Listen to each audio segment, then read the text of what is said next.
Louisa, how are you? I'm good, Dave. You?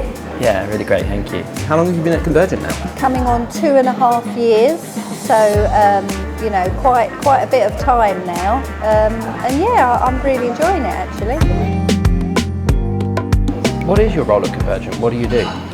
So I'm the health and safety manager, and it's my position is really to ensure that our colleagues and our clients are kept safe when they're carrying out their daily tasks and routines.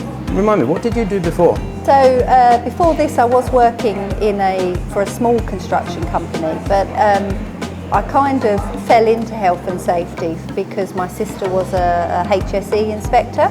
So I always thought it looked really glamorous. She had a little MG, she had a load of PPE in her boot, and I always thought it looked really cool to be driving around. She also had a warrant card because obviously she was an inspector. I don't get one of those with this job. Not yet. It's a shame, but maybe it's something we can talk about. Dave, you've recently become UK sales manager, which is really impressive. How did you manage to do that? So I've been really fortunate here at Convergint for the last 5 years, working with a lot of global accounts, global teams, and being able to make those introductions and being able to help the younger colleagues that we've got. The UK team's growing massively. We've gone from 7 colleagues to 40 colleagues in the sales team over the last 5 years, and yeah, that's only going to continue growing, and you know, hopefully over the next 5 years we'll see that double again. So obviously you work with a lot of frontline colleagues. What do they experience for health and safety, and what challenges do you come across with those guys on a day-to-day?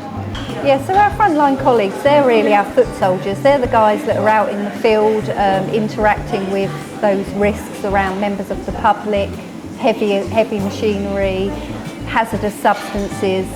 So it's important that we've got some really good health and safety practices in place, and that we've given them training so they understand those processes and procedures, so that we can protect them against those risks and reduce the accidents and incidences that happen at the point of work, really.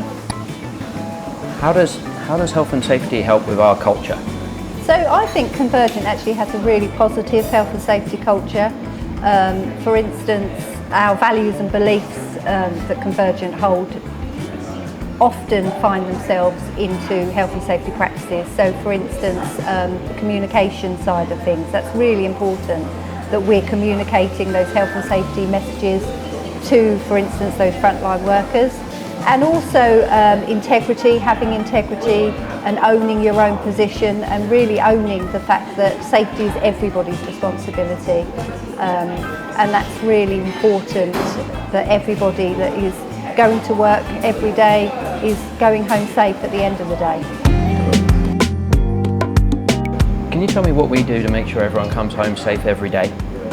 It's a really important question, Dave, because I think ultimately that's what my job's all about, and in the UK and across the wider world, in fact, it's no longer acceptable that risks go uncontrolled and that people actually are harmed while they're just carrying out their daily work.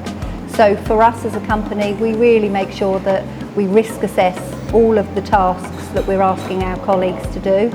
And that isn't just about our frontline colleagues either, that is also in our offices, you know, people that are just carrying out work in the offices.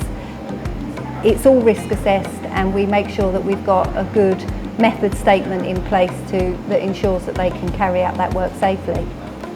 Risk assessment is an important part of any good health and safety practice, because it allows us to identify what those risks are, really understand them, and then we can mitigate against those risks by putting in adequate controls. So for instance, what we do is often seen as quite low risk, so I think it's important that we are training our guys, that they understand what those risks are and that they do exist. And often we're working on construction sites, so we don't just have to worry about what we're doing, we have to take into consideration what other trades are doing, and really just making sure that our guys are aware, that they're trained and competent, and that they have the ability to carry out those tasks and come home safe at the end of the day. So Dave, have you, just a quick question for you around training. we obviously set training to all of our colleagues, including you and your colleagues. So a quick question, have you actually completed all your compliance training and your health and safety training? Yeah, it's definitely on my list. It's on your list. So that's a no. All right, cut that out.